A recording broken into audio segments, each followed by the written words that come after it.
Did you know the Ancestral Kitchen podcast has a thriving online community?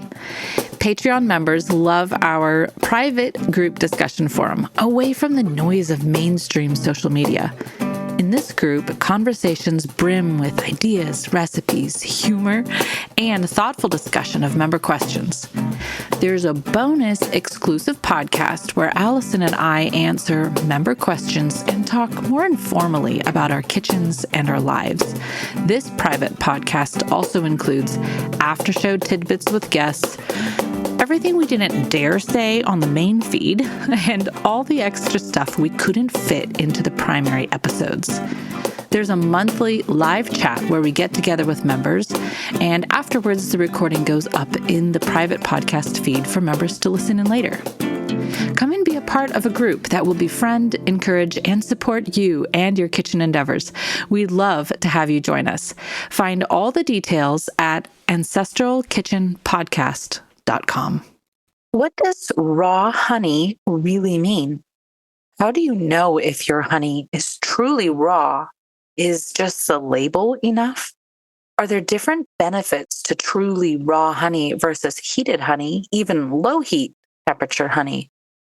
And how do you use truly raw honey? Does it ever go bad? How is it produced? Alison and I had so many questions all about honey. And in this episode, Prenten, a beekeeper in Utah in the United States, did an excellent job answering all of our questions with some surprising answers.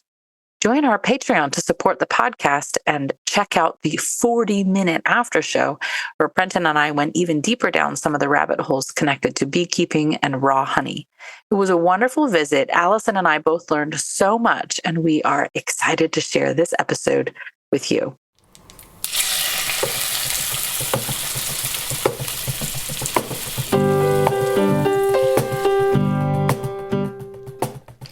Welcome to the Ancestral Kitchen Podcast. I'm Alison, a European town dweller living in England. And I'm Andrea, living on a family farm in Northwest Washington State, USA. Pull up a chair at the table and join us as we talk about eating, cooking, and living with ancestral food wisdom in a modern world kitchen.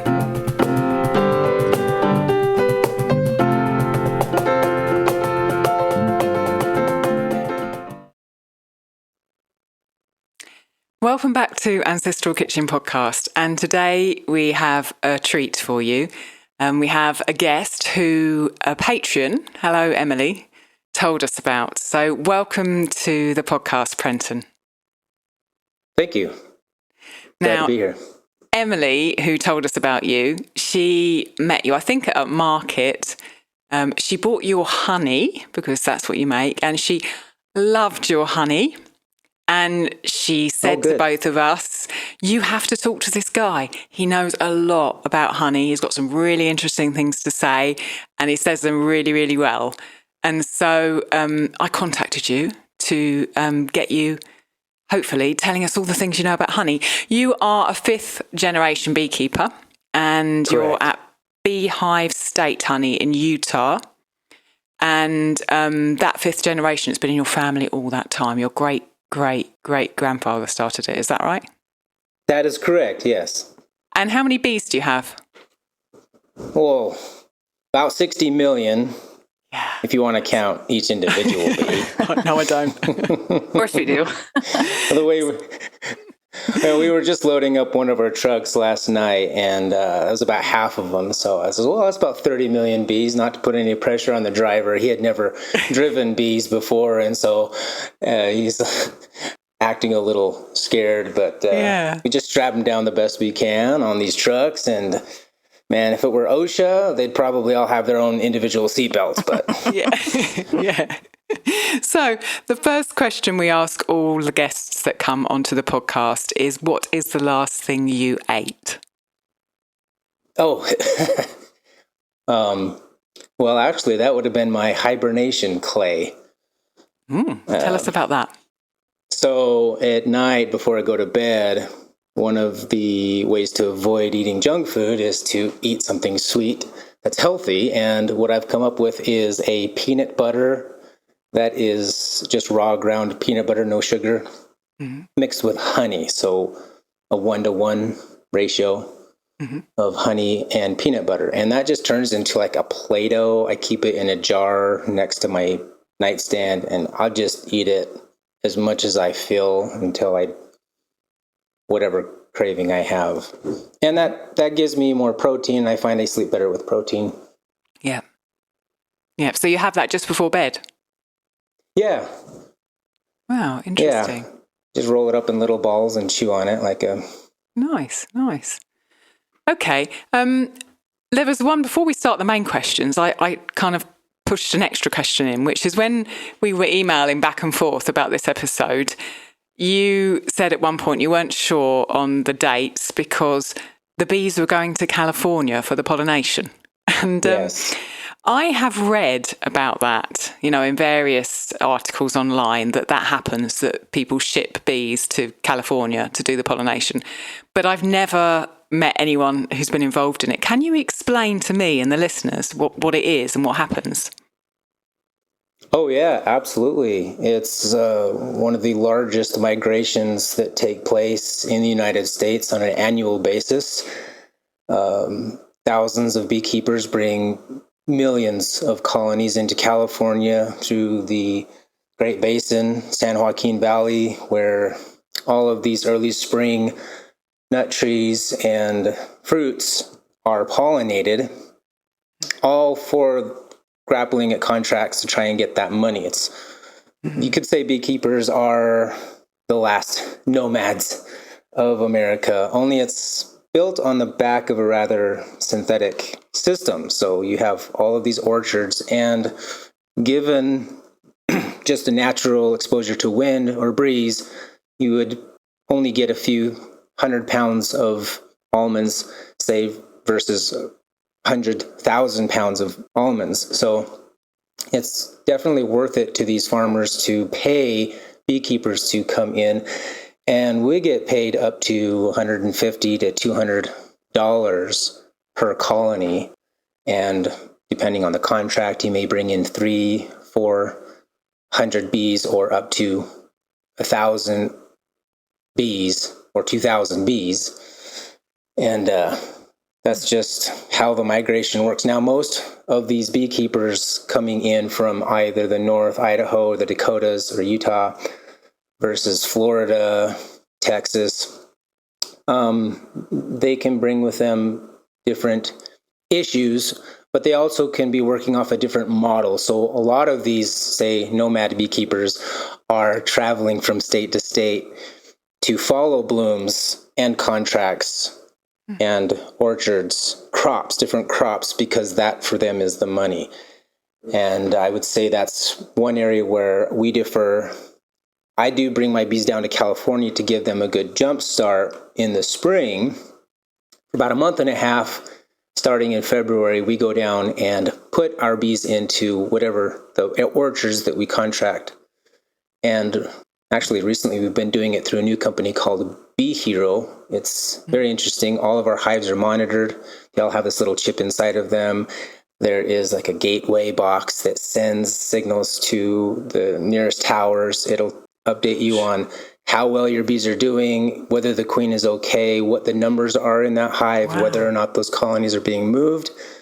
And more beekeepers are jumping on this bandwagon because it's not just hearsay or, hey, my hives are stolen, where'd they go, which happens quite a bit. It's becoming more and more automated. And you see that bees are one of the only areas left in the farming industry that really needs some manual care. You can't just send drones out there and pollinate all your trees. If you could, we wouldn't need bees, and we wouldn't just completely cut out the beekeeping industry, which would be devastating to a lot of degrees, if you ask me. But it's not for trying. I mean, it's not like they're not trying to figure out a faster, easier way to pollinate these orchards. It's just this is the way it goes. And so a lot of beekeepers, again, that keeps them their full-time job, and it's not an easy job. Is it happening because there aren't enough bees in California, or is it happening just because the density of those trees in California is so great because of the kind of monoculture business that there could never be enough bees there to pollinate them all? Oh, yeah. I don't think you could keep enough bees in California. Yeah, Not really I get it. practical or possible for several reasons. The biggest reason is because that monocultures you're talking about is not providing the variety of melliferous plants that bees require to eat. So they can't just eat, say, nut blossom or cherry or pistachio, because those blooms will die off and now there's nothing left. Yeah. Specifically at the end of this harvest, which only lasts about a month and a half of pollinating. So at the end of this pollinating season, we take our bees out and we have to bring them somewhere else in the world where now they can sustain themselves. And for some beekeepers, it's going from crop to crop to crop. So they'll follow to the north, they'll go to the Dakotas, they'll sweep around to all across the country.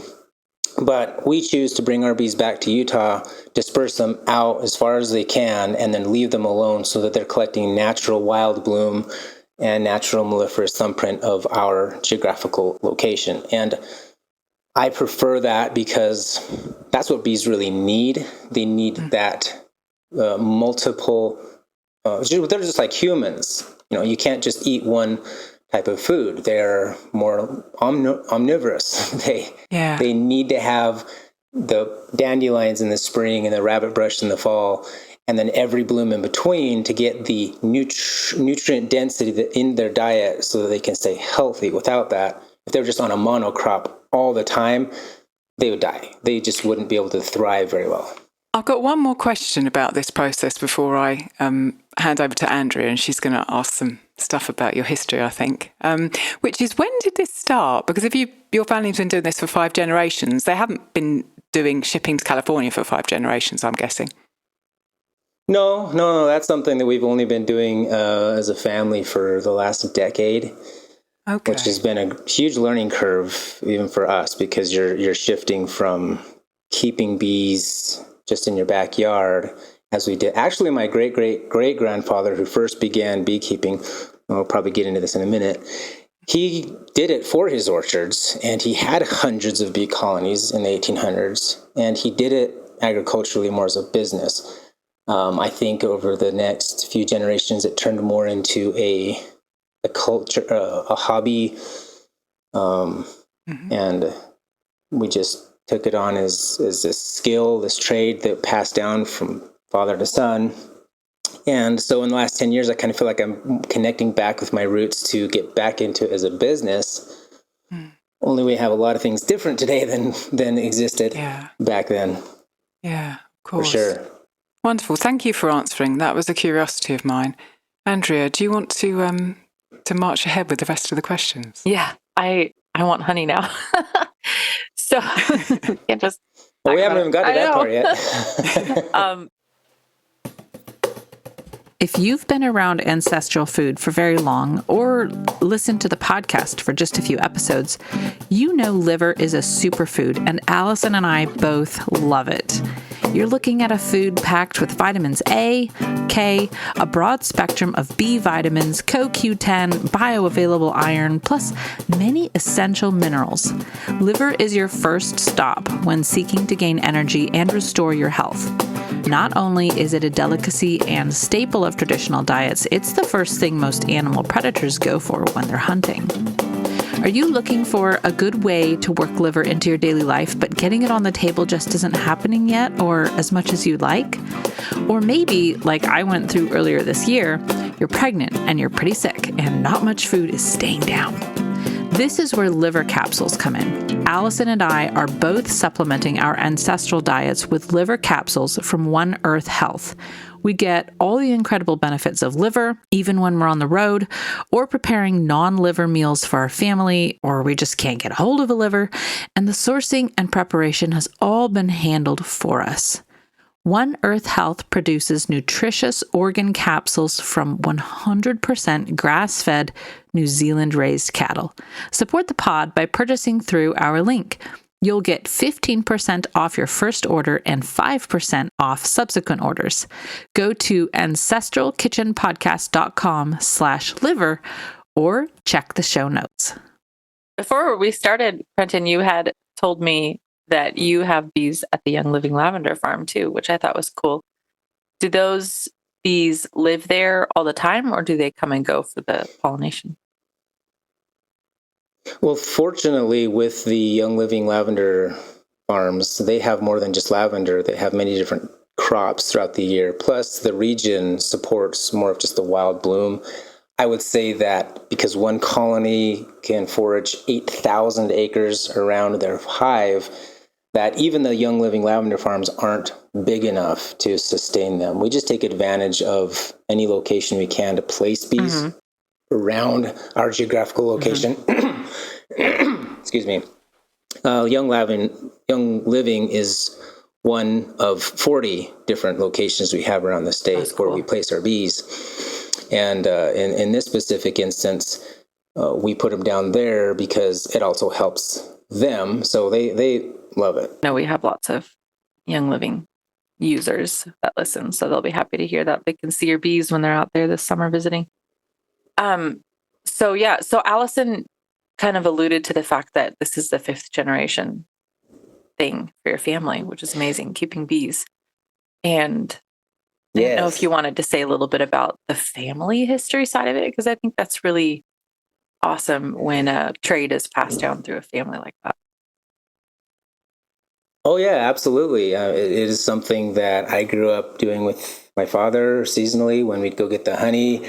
I love talking about it. Sometimes I feel like Stephen Irwin. All right, we got these bees in there. I'm going to stick my fist down in there near elbow deep, and it's a live one, But when we get into the hives without our suits on, a lot of people will freak out and say, oh, we're going to get stung.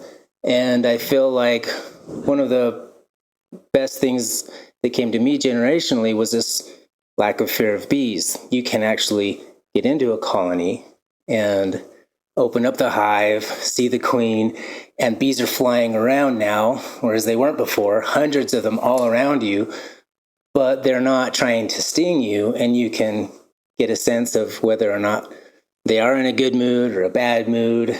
You can tell by the weather, the environment, just what's going on, how they're responding, whether or not you should back off, leave them alone, get the smoker out, or throw on a suit. And when I was a kid, I didn't know what a bee suit was. We didn't have them. We just went out there. And I didn't really like it then. But I don't mind a few stings now. That's awesome. We don't have bee suits either. Well, we have one hat. So when we check on our hive, somebody wears the hat, usually one of the kids.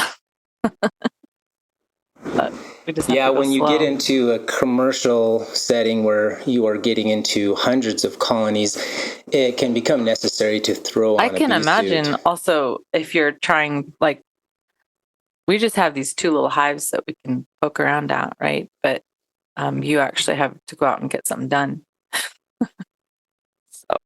Well, and it depends whether or not I'm messing with my own backyard beehives, which I do treat somewhat differently than our commercial hives versus that, what you said, the work that has to be done.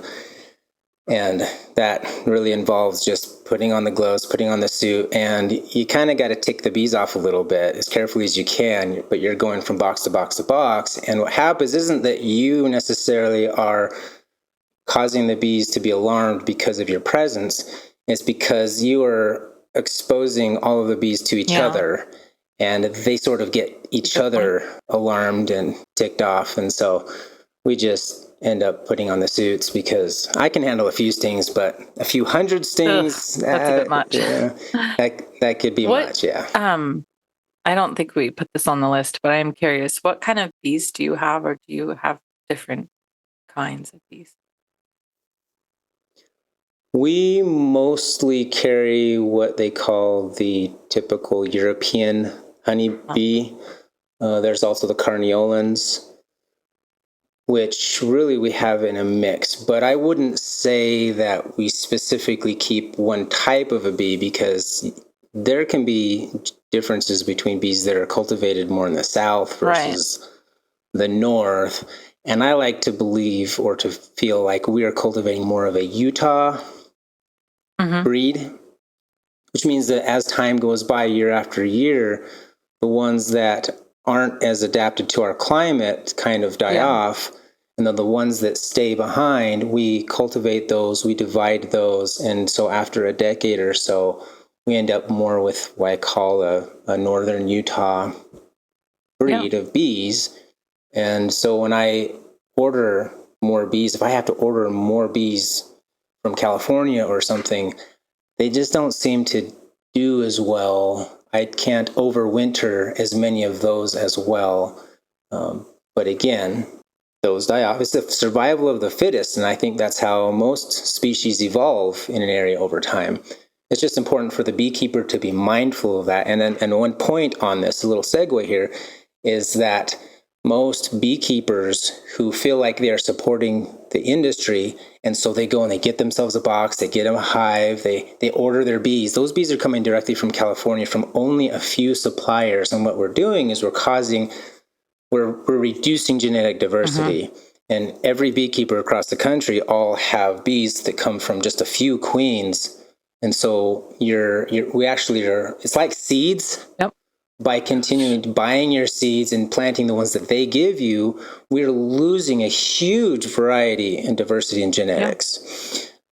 So what you really need to do is buy your bees from a local beekeeper who didn't buy his bees from California. And that's very hard to find, actually, if honestly. A lot of people in your area, my area, keep bees, but they don't necessarily have their own local strains. And if they do, they'll probably most likely be proud of it. Yeah. There is one guy out here that, he's very proud of his bees. And he's a good place up in the hills. Yeah. And it's important to support those beekeepers if you're trying to get into beekeeping. I guess you've kind of developed a landrace bee, which is like what you call it with the cows and stuff, when they're sort of mutt breeds that have been several generations deep of developing their hardiness and their selectiveness to the area. And we have the same problem with genetic diversity in cows too, where there's just a couple, prize bulls that are basically via freeze packages covering all these female cows all over the country. So it's good to have that natural selection going on. One of the things you said in the email to me and Allison was that you wanted to say something about honey is not a sweetener. And we wanted you to explain that. Yes, not a sweetener. I guess I could correct that a little bit. What I said was it's not a sugar. And the difference here is that sugar has to be redefined just because of the way we have what we've done to it. I guess you could say how we've perverted this concept. So making sugar is mostly an industrial byproduct, especially when you have to take cane or beets and they grind these down using they just pulverize these plants, extract the juices out with machines.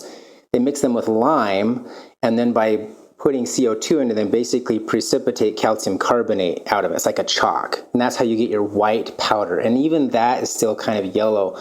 And they refine these up to 8 times in these silos, again and again and again. They boil them, then they heat them, then they centrifuge them, and then they're dried. And you basically end up with 17% of the original mass. And now you've got a white refined sugar. And in my opinion, that's a drug. So when you look at all of the sugars out there on the market, you can't compare that and say honey is a sugar. You basically have to redefine the word sugar, or I guess not redefine the sugar, recognize that the sugar has already been redefined by the industry as a man-made substance, and that honey is a sweetener, yes, but it's not a sugar.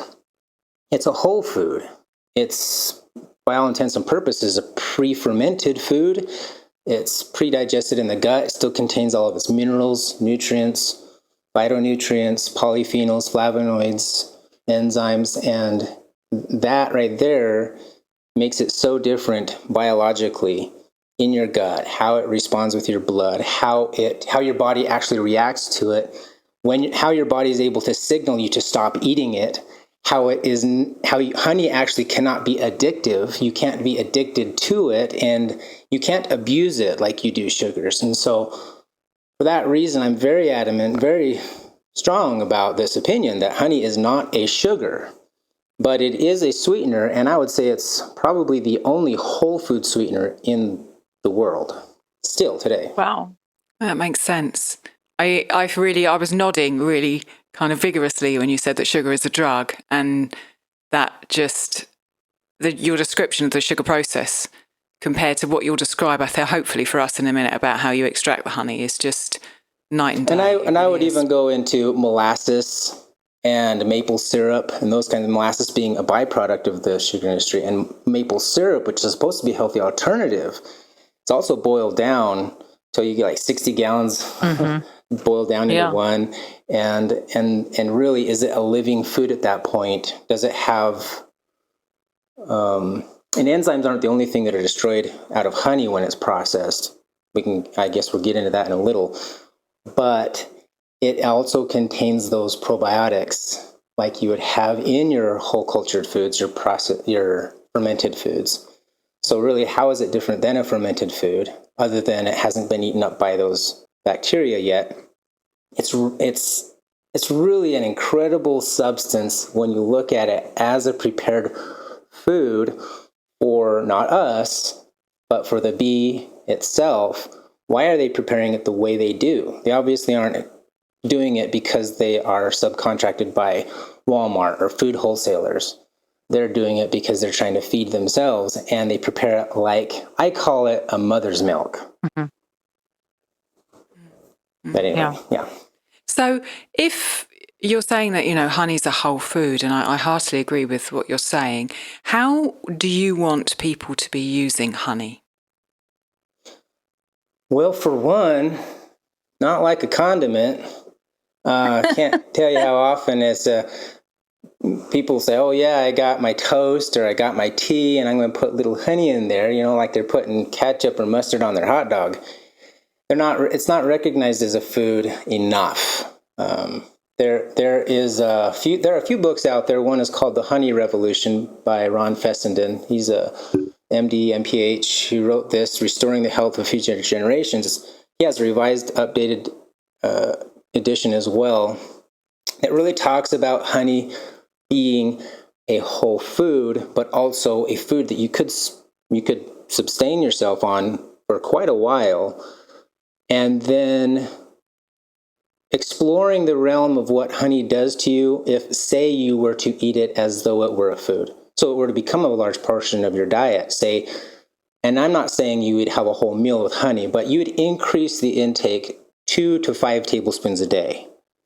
Mm-hmm. And I often will consume far more than that and haven't seen negative effects like you would with sugar. And this is one thing that bothers me with a lot of, say, foodies or health experts out there who say, okay, when the topic of carbs comes into play and you're talking about sugars, you need to reduce your sugars, limit your sugars, and that includes agave, stevia, or agave and maple syrup and molasses and honey, and they just throw honey in there like it's just another one of all of the other sugars, when they haven't really explored what really does happen to your metabolism if you were to just eat honey.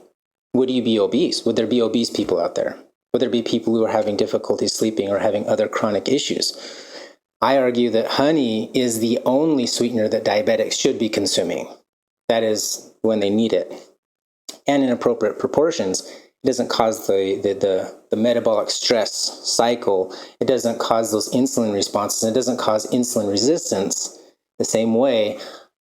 It also protects against triglyceride formation, which, unlike corn syrup, it's almost identical counterpart as far as molecular sugars go. High fructose corn syrup and honey, you could see under the microscope, are almost identical. But for some reason, the fructose in honey protects against the triglyceride formation, whereas corn syrup is pushed almost a huge portion into fats because the body doesn't know what to do with this chemical. It's a foreign object to it. And that's absolutely fascinating, that something that it looks the same under a microscope can have a completely different effect on the body, as a different foodstuff. I mean, completely different. You've talked wonderfully about where honey comes from, and most people listening know about high fructose corn syrup, and yet they're chemically the same, but they're not. They're completely different foods. That's amazing. Well, consider this, Alison.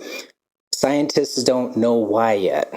That's the forefront of our scientific discovery. That's the forefront of where we're at. That's where the battlefront is. And so if someone out there is interested in, progressing science, how about you get in there and help us figure out what is it about these whole foods that we don't know yet that are actually responding to our bodies in a different way, the way that our bodies recognize. See, if you were to take too much honey, you would get sick. You would just feel ill, kind of, and you wouldn't want to eat any more, and you probably would even vomit. So there's very strong signals in your body that say, we recognize what this is. You've now eaten too much. You need to stop. So there's that natural balance. Whereas I don't think we have that with sugar. We can actually build up our resistance to sugar to where we become so addicted to these processed and refined foods, we don't know when to stop. And that's where obesity comes into play. Yeah. How can that happen with honey? I've never heard of anyone addicted to honey. Have you? Yeah. And we just leave it out on our table. We let our kids have access to it as much as we want. We even create all sorts of products with honey. We put it in everything we can think of. And it just never becomes this problem food that we have to hide in our pantry, lock away in the cabinet. You don't have honey before dinner. You're going to spoil your lunch, right? This doesn't happen. It's not found naturally. Wonderful. Interesting. When we're at farmers markets and giving out tasters, the parents are very interested in tasting the honey. Most of the time they say, "Oh, that's honey. I never knew honey tasted like that before. I don't even like honey. Your stuff this is good though." And we're showing raw, cold extracted products, and we're showing them how to prepare it properly and eat it. But their kids are standing there off to the side, and a lot of kids aren't interested they got the cotton candy in one hand and a soda in the other because they're at a fair, and they don't want honey. And it just, again, shows how a whole food comes across completely differently. In fact, I think a bit of misconception would be that you could use honey to get off of your sugar cravings. Because it's a whole food, you're not going to deal with the addictive chemical imbalances your brain causes when you're dependent upon sugars and other processed refined foods. So, but just by taking honey doesn't mean that, I'm going to be healthy because I'm going to overcome my sugar cravings. Yes, it helps, but you still got to go all that battle on your own. As far as that's concerned. I just say this not to cause any detraction or make people feel disheartened about maybe their sugar cravings. I mean this to really put a feather in the cap of honey and help people realize the difference, really distinguish that it isn't just another sugar. Thank you. Hey, you washing the dishes. Been there. You've heard Alison and I talk over and over about her love of rye sourdough bread. Well, I might actually call it an obsession, but that's neither here nor there. Now you can make Alison's rye sourdough in your own kitchen with her as your teacher. And she's a really good teacher. Rye is economical, it's delicious, and full of nutrients and low in gluten. There's a reason why it has been a darling of bread bakers for centuries.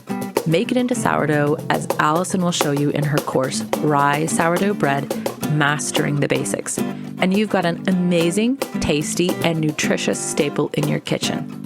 It's traditional and it's nutritional. In this course, you'll learn everything there is to know about how she creates and maintains her rye sourdough starter, all about whole grain sourdough rye, including the key differences between baking with rye and wheat, how to make 2 loaves, an everyday rye sandwich bread, and a delicious Russian-style dark rye loaf, and what to do with your sourdough discard, including video walkthroughs for sourdough pancakes and a tasty, sweet, spiced cake. Head to www.ancestralkitchen.com/rye. You just mentioned when you were at the farmer's market about cold extract honey, and that's the honey that you produce. Now, I think most of our listeners will have heard and probably have raw honey rather than pasteurized honey.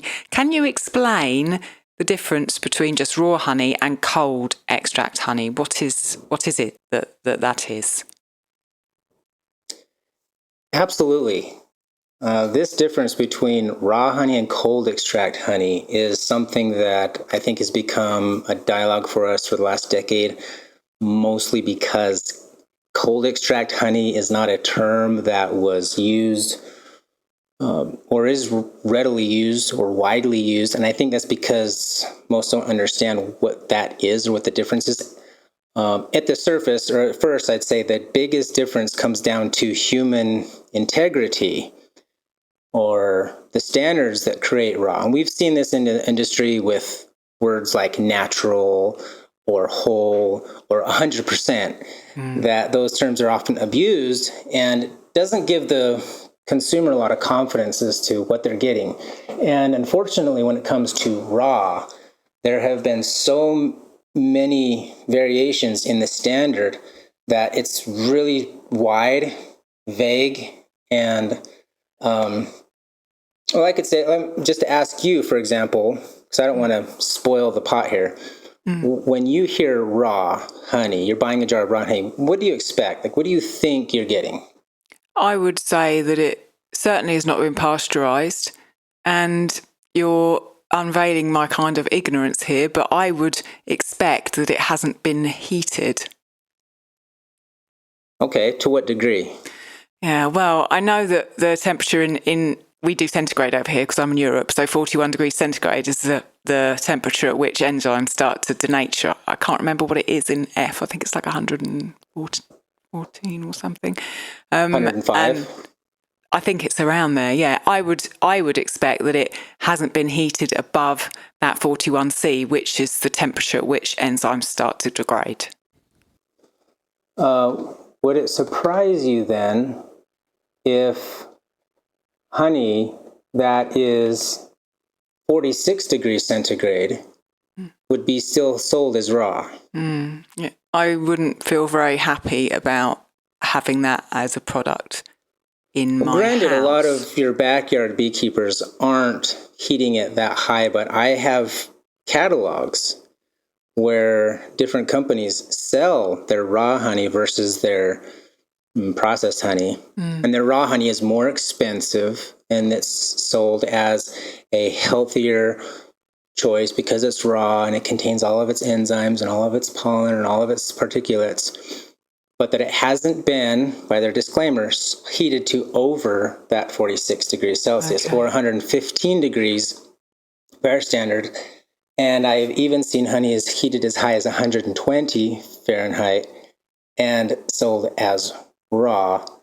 And that really, the reason I say that is not because all beekeepers are doing that or all backyard beekeepers are doing that, but that just means that the range of what raw means is really wide.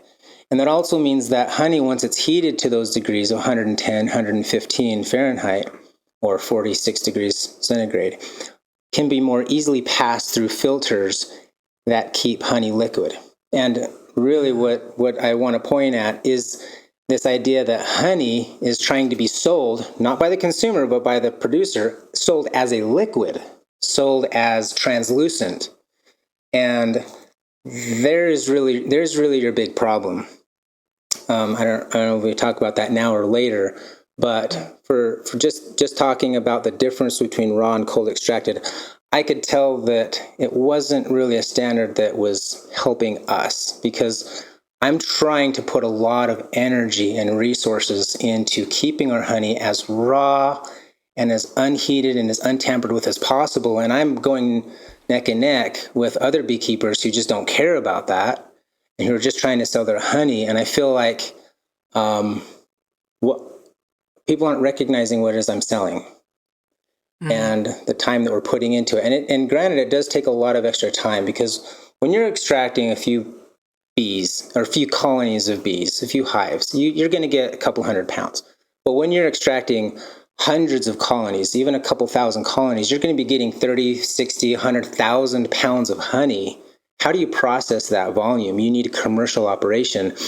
And all commercial operations, and if they're going to extract more than a few thousand pounds of honey, they need to heat that honey, and they need to make it run faster, and then they'll run it through filters. And the end goal is to have a sellable product.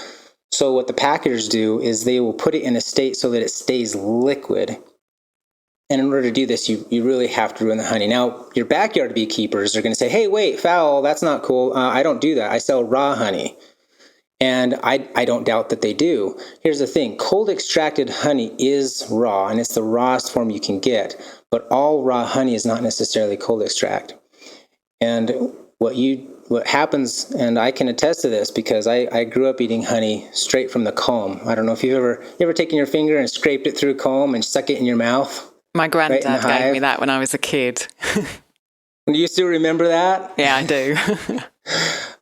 It is an amazing flavor. It's different. It's almost like fresh pressed grape juice, fresh pressed apple juice. It's totally amazing. And I can tell when honey has been heated even into that 105 degree Fahrenheit, or as you said, that centigrade, where it's really low, where you say, oh, I hope they didn't go over that. Whereas in a beehive, the bees keep the temperature in a hive at exactly 93.3 degrees for the brood. That would be 34 degrees Celsius. Okay. And anything above that would be unnatural, in my opinion. Now, the sun, of course, is very natural, and bees out in the wild can get hot. But what the bees do is they keep that cool temperature down. And if they die off and they don't, all of the honey and the wax in the hive, they just melts. And then you have foreign invaders that come and clean out the hive. You have bees that come. Nature cleans itself up, but it's not designed to get that hot. The only lack of integrity is in humans. So whereas the humans, they continually pushing the boundaries of what they can do, when their end goal is to have a liquid, translucent product in a jar that a consumer comes by and picks up and says, oh, look at this. This is such a pretty jar of honey. I want to take it home. It looks so fresh. It's so clean. It's liquid. That's how I use it. Whereas when you hand them a jar of solid honey, crystallized, they go, oh, that looks like it's maybe ruined or it's old. Or someone who's informed, and I'm probably preaching to the choir here, they would say, that's good honey. Crystallized honey. Oh, it's got some bee flex in there. Oh, there's a bee leg. This is real honey, right? That's what we want.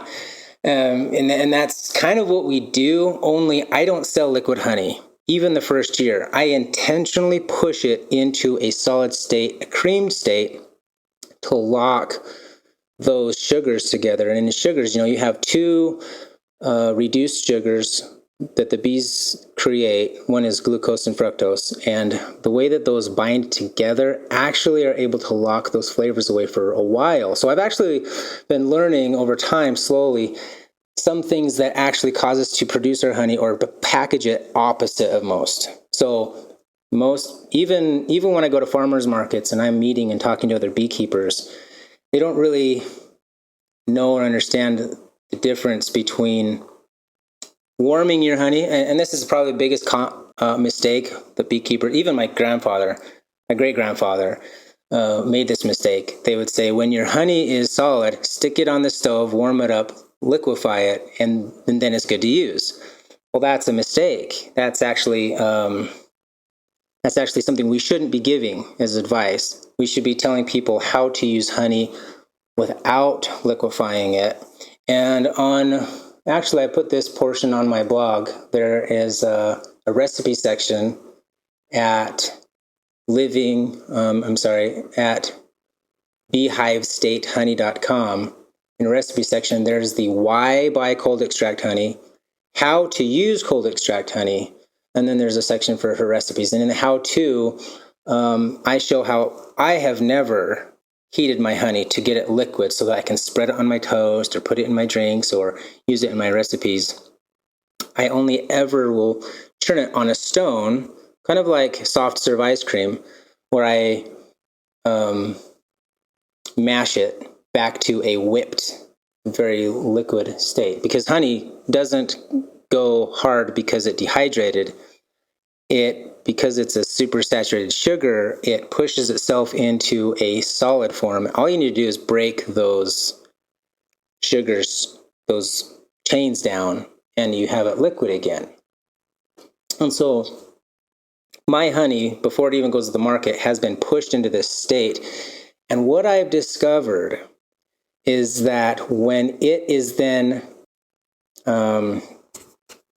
masticated or mashed, when it is whipped on a stone and made soft serve again, it actually brings back these original flavors that I have not tasted since it was first extracted out of the comb.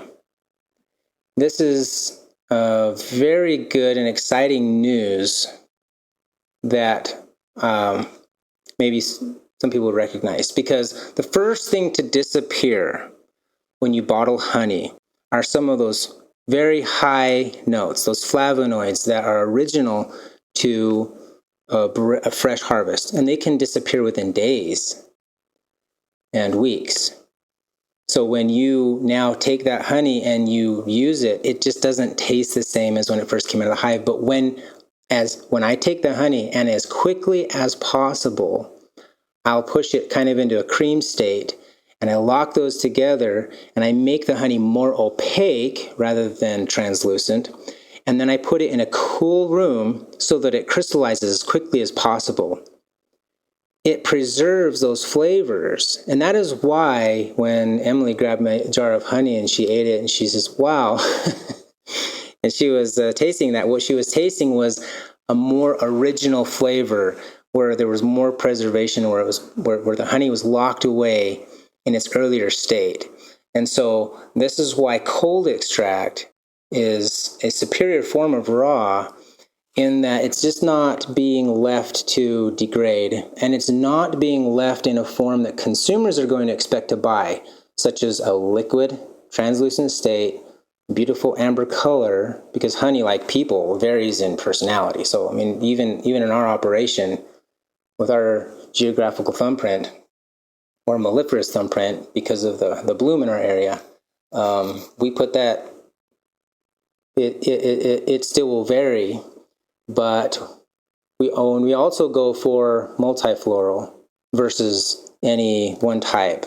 And even the young living farms have expressed a desire to get our honey from their hives so they can get like this lavender honey that they can sell. For me, it's more of a novelty. I have never found a single varietal honey taste better than a multifloral or a wide variety. And most beekeepers don't actually have this luxury, because in their area, they'll only get a certain thumbprint. But when you go out beyond 50 miles and you're bringing this wide variety within over 500,000 acres together, you're again creating a more sophisticated honey. And it's a lot like apple cider. I think people who make apple cider would understand that it's not one variety of apples that makes the best apple cider. It's a variety of apples. It's your sours and your sweets and your tarts, your different varieties to few together, and now you've got just this beautiful apple cider. So is the way I can explain it. I don't know if that makes sense. I think the apples is a great comparison. Yeah, and so honey is really not a lot different, and it is a whole food. And the way to preserve it is, again, to do the opposite of what most commercial packaging labels treat it, and that is to put it in plastic and have it liquid, because as our ancestors knew, liquid honey meant fresh. That meant it was harvested that season. And when you get solid honey, you know that it's beyond the season. It was probably last year's honey. And so this preference for liquid translucent honey became adopted. And then the perversion came about when commercial beekeepers, or beekeepers in general, found out that they could keep it liquid longer. That's the scary part. That's the part that we need to be worried about. And it is a trap that caught even my father and his grandfather off, because they realized that meant that they needed to try and do that. So my great-grandfather, for example, Ben, who, he went through the Depression with his farm and his bees. He sold bees to make a living and to get his family through and his children through these hard times. He would put the honey in like a tub and heat it and try and keep it clear and translucent looking. because that's what the customers started to want. And we slowly, over a generation or two, we start to lose what the real concept is because we don't have the science to back it up. And nowadays, what we're learning about the health and nutrition of honey, there's another book by Nathaniel Altman called The Honey Prescription, and the amazing power of honey as a medicine, that even though I wouldn't say that he's a beekeeper per se who really understands bees, he comes at it more from a medical perspective. And I really liked in this book a couple of things that he found, and he challenges it from a medical perspective. So it's not, I mean, there's those who say, all right, this is how honey is nutritious. But he says that the Honey Prescription is the most complete and authoritative book of its kind, presenting and evaluating the very latest in scientific and medical evidence of the healing properties of honey. And talks about how scientists and doctors really can't keep ignoring the fact that honey actually is more effective than a lot of drugs, especially antibiotics, in treating a lot of ailments and illnesses. And the question is, if you're going to be paying a lot of money for a raw cold extract product, why then would you bring it home and heat it yourself? Like, why would you go buy a real raw cold extract honey from the farmer's market, come home and then stick it on a pot and warm it up before you use it? To me, that's like bringing home a dozen roses to your spouse and lopping all the petals off and saying, here's a bunch of green sticks for you. It's like you just lost the best part of it. That's what you bought. Preserve that. And the way you do that is, again, I show how to use the cold extract honey without ruining it.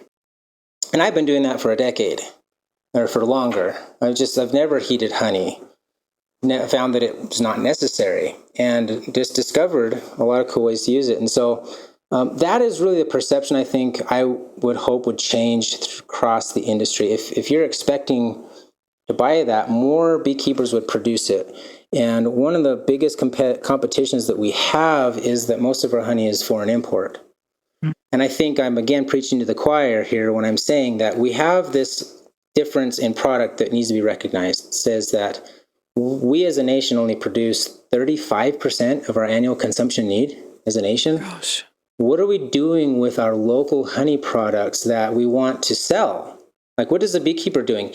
He has to compete with this foreign imports business and say, our honey is different than theirs, whereas this perception still hasn't changed. It says, no, it's actually the same. Honey is honey is honey. What's the difference between, and what we need to look at it as is a different product. So if we're going to say that raw honey is different product than, say, commercial honey, we need to say why. We need to really define as the reason why, and not just say, oh, well, it hasn't been heated above a certain centigrade. Because what is a beekeeper doing anyways? What is a producer doing? He's going out there and he's turning on his man-made heating elements to get the honey to go no more than 105 degrees Celsius. 105 degrees Fahrenheit. Why is he doing that? Mm-hmm. How about no heat at all? Because we just can't trust man. We can't trust the integrity of, look what we have done to every product over time. Even look at the cow. The cow used to produce what was called A2 milk protein. And all of the cows now are genetically modified to create this A1 beta casein. And everything I've found is that when you consume this A1 beta casein, you're basically drinking the milk of a different type of protein, which is linked to autism and to diabetes and all.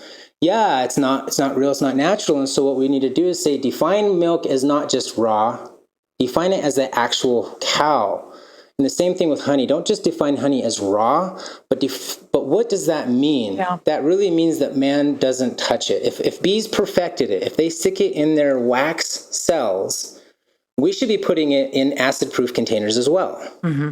And that excludes plastic, because plastic opens up honey because it's hydrophilic and it's so absorbent and it's acidic. It is readily available to absorb petrochemicals and moistures and odors.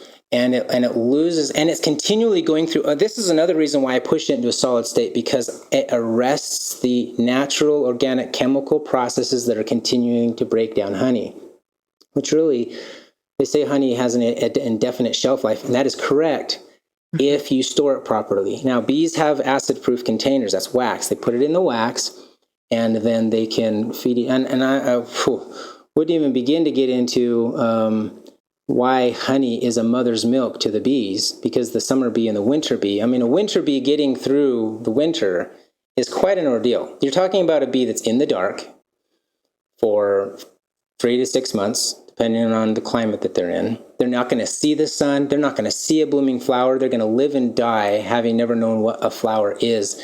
Yet they live 6 times longer than the summer bee because they don't have to work for it. The summer bee takes that honey, that nectar, converts it into a reduced sugar, and combines it with all these digestive enzymes and these cultures. And that's one thing that we don't hear about when we're talking about raw honey. It's not just the enzymes that aren't killed. It's like yogurt. In yogurt, you have all these different types of probiotics that are converting the honey. Well, these probiotics are good for your gut. These feed your gut. And honey is a prebiotic, but it also includes all of these cultures that are in the bee gut that goes into it. So again, it's a lot like mother's milk. It goes into the honey stores, and then throughout the winter, these bees, they're not exposed to the sun. They're not exposed to the static energy through the air as they fly. Their gut is unable to produce probiotics. Basically, they're just dead, their stomachs. So when they're eating the honey, they're eating the work of the summer bee, a bee that worked itself to death in a period of 6 weeks to continue to live so much longer because those nutrients are provided there.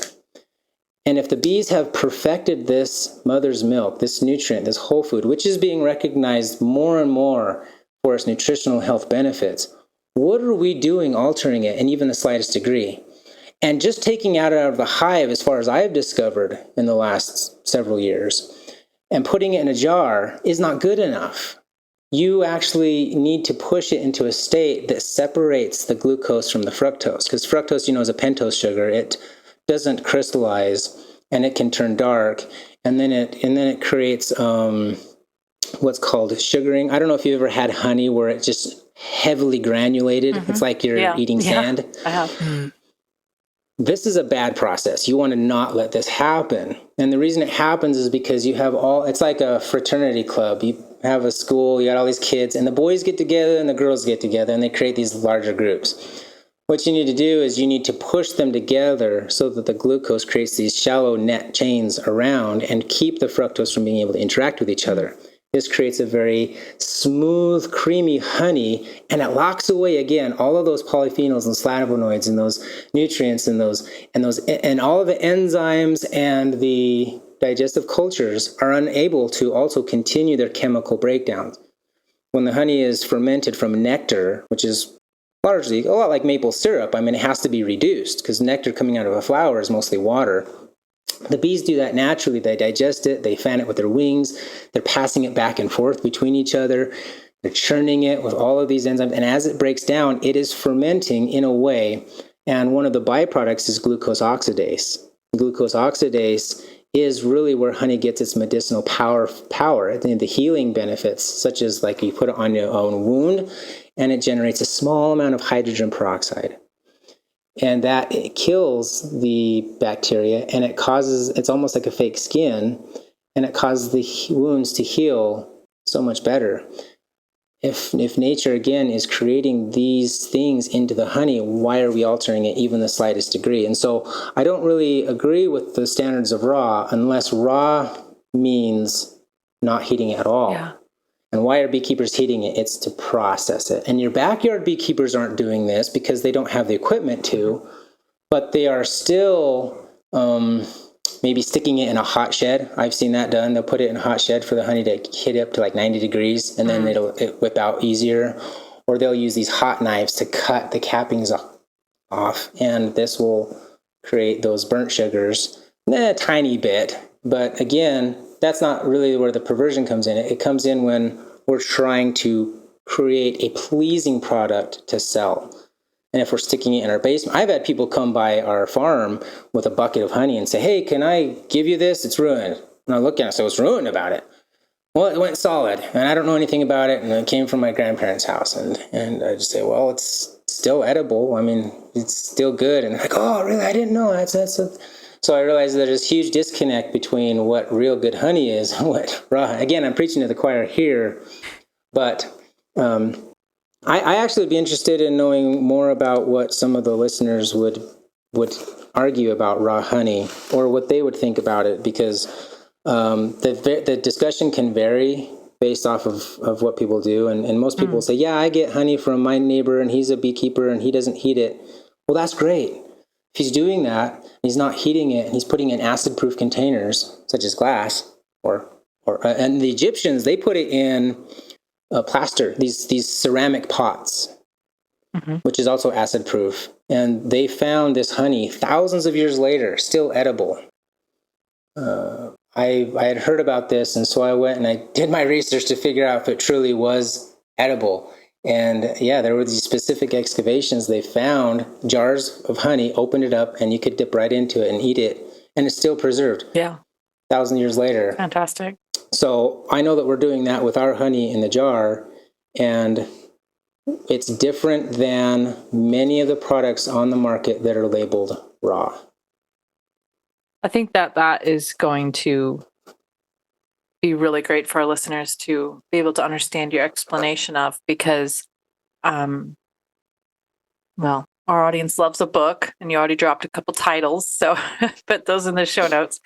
And they want to know what's behind these processes, because we understand that there is this sort of interplay between the customer and the industrial system, where sometimes the industrial system trains the customer to expect a certain thing, and then the customers demand it.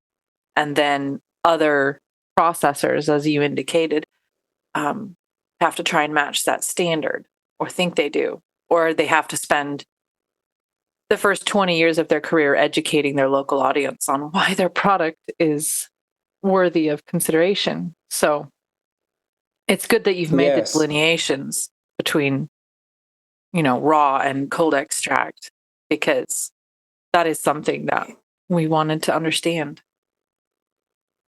Well, on my website, beehivestatehoney.com, I don't have it up like a selling page where I sell my honey, and I don't want to make it sound like my honey is better than Backyard Beekeeper's honey.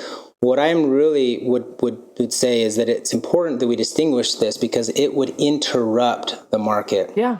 And if people are truly creating cold extract honey, start calling it that. Yeah, I agree. I think that's fantastic. And it's like I do like the comparisons to milk, because I often put honey and milk together in my mind. And I agree with you. When you're purchasing milk, you need to know, what is the cow fed? What is her genetic line? What's her breed? These things matter. And with the bees, it sounds like there's a lot as well that needs to be informed to listeners. But then the listeners need to be educated on what they're looking for. So if we know what to look for, and you guys are going to put it on the jar, then we have a good connection there. And I think there's a couple experiences everybody should have, but one of them is eating honey while you're standing at the hive with bees crawling up your arms.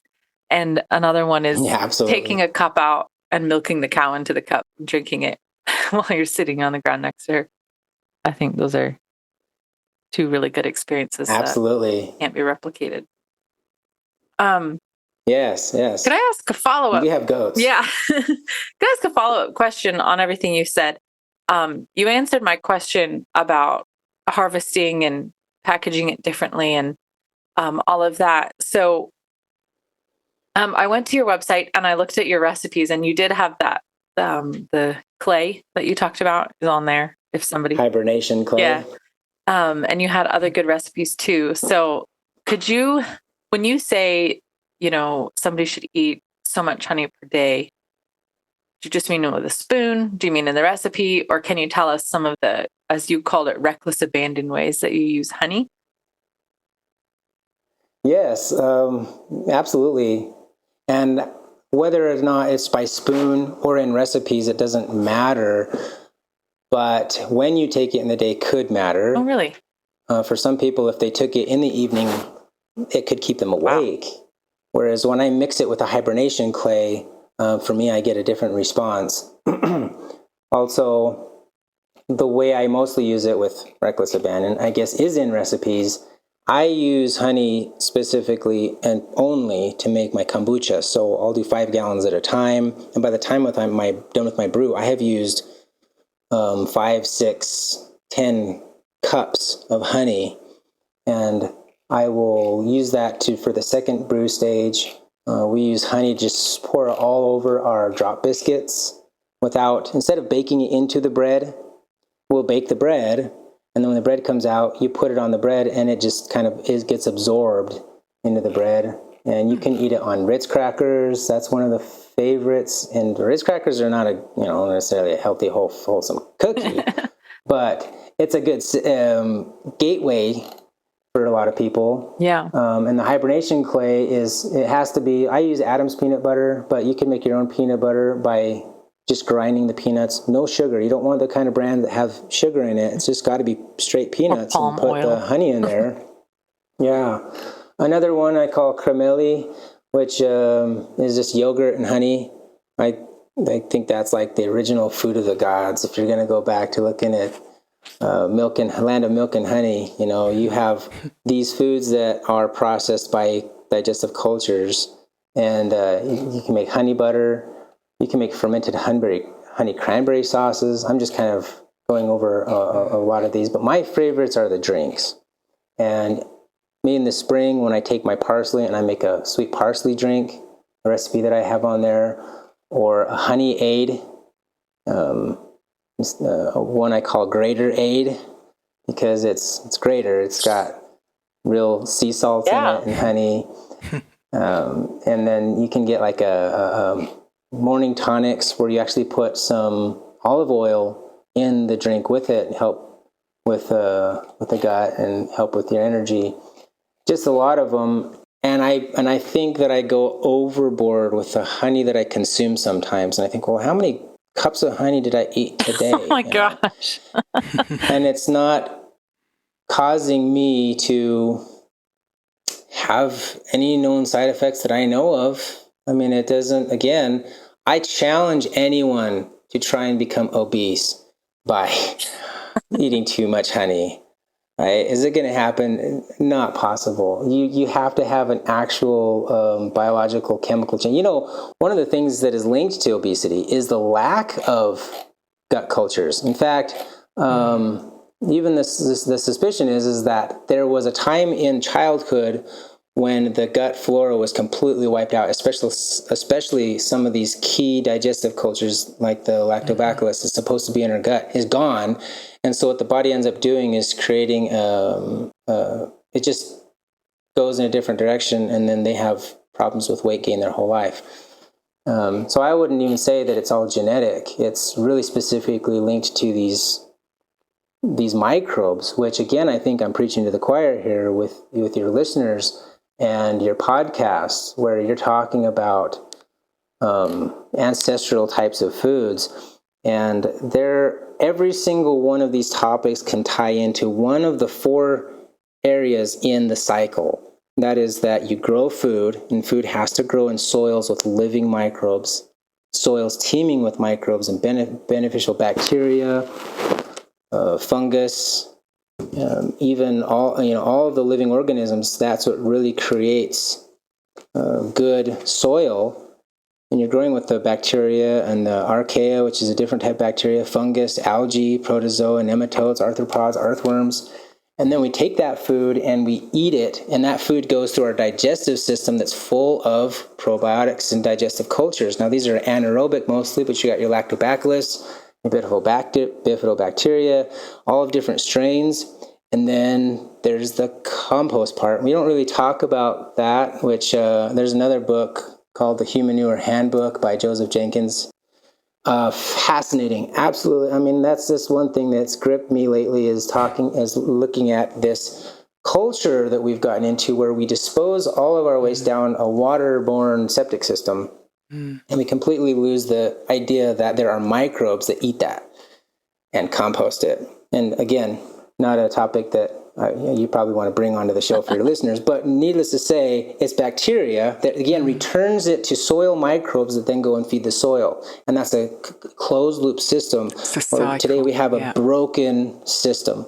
We are dependent on a $80 billion fertilizer imports industry, where we have ammonium phosphates come from the natural gas industry, and then we have potassiums that were mined out of the soil, and we have this NPK that we put in our soil, we eat it, and then we discard it down to the toilet, and then it goes to these landfills. And we're not returning those cycles. We're dependent upon foreign imports. Can you believe that? We can't even grow our own food in this country without foreign imports anymore. And we've broken this cultural cycle. We are totally with you, Prenten, and all the listeners are going, yes, yes, yes, I know, I know. Well, let me stick with the subject that maybe is different, that I know most about, honey. I just, without saying, though, extremely passionate about this concept that there are the microbes, and honey is no different. And I know our listeners know this, but are we doing enough to protect them? And are we taking these prebiotics, and are we really recognizing them? Because it really is a disservice to all of these beekeepers out there who are making honey, and they're trying to keep it raw as best they can. But they have to compete with this industrial honey market. And then it's not being recognized that they are two completely separate products. And it's getting to the point to where cold extract honey and raw honey are starting to look like separate products. Because when I see honey on the market that is labeled as raw honey, but it is translucent and there are no pollens in it, and it's been filtered and it's still liquid, and I can tell it has been heated to some degree, I just feel like that's just a disservice. And what we're really not doing is recognize the difference. And I hope that, yes, cold extracted honey is raw, but not all raw honey is cold extracted. There you go. Yeah, that's something that I didn't understand. You've done an absolutely amazing job at educating and informing us, Prenten. Thank you very, very much for your time and expertise. Thank you. Can you remind us and tell people where they can find you, and also include where those recipes are that you were talking about, and where they can buy your honey if they want to? Sure, absolutely. I'm in Utah, and Utah traditionally is known as the Beehive State. Our website is beehivestatehoney.com. And although I don't have a sales page on there, we are located and can be contacted at the website, where I could respond with an address. We're located here in American Fork, Utah, just north of Utah Lake, kind of in this region. And our bees are all dispersed out within 50 miles, up to 50 miles around us. Do you post your honey, or do you only sell it at farmers markets? Well, that is an interesting thing, because I am a producer. I am not a retailer. I actually have most of my honey sold through private labels. So my customers are resellers. I see. And they want to put their own label on there of honey being raw. And I educate them about it being cold extract. But it's actually a very small impact as far as that's concerned. It's not a patentable standard. No one can say, cold extract, trademark, label, secret, right? Yes. It's these are the standards, and if you're following it, well, let's look into it closer and see, are you really doing that? What does your, we inherited an operation from one gentleman, and he was a beekeeper. He never ate his own honey, ever. And this is actually not as uncommon as you might think. Beekeepers don't always eat honey. A lot of them aren't honey eaters at all. I've got another friend out in Tooele. He just doesn't eat his honey. He said, I don't like honey. I can't eat that stuff. And I'm just thinking, why not? Because they don't know how important honey is, or how to get in their diet, or anyways. And this gentleman who inherited the operation from, he was dying of colon cancer. Oh, man. And he had to give up his operation.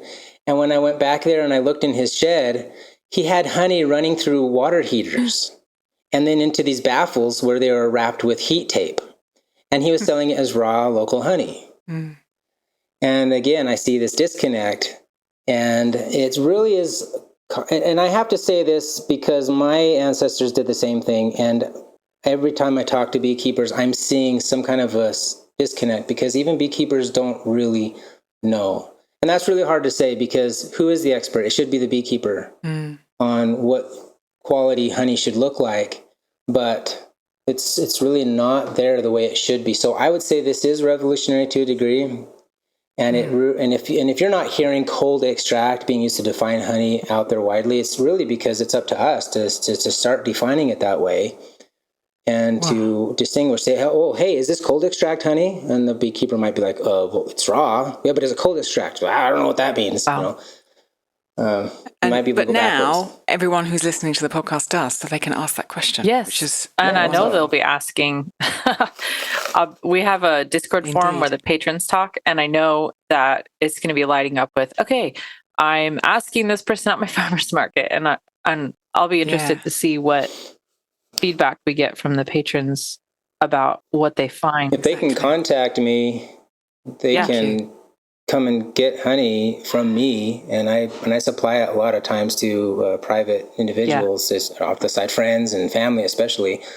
Well, see, it's perfect because anybody who's in town for like the Young Living Convention or something else, they can buy a lot because it's not going to go bad. In fact, they can store it in their tomb for the next couple thousand years.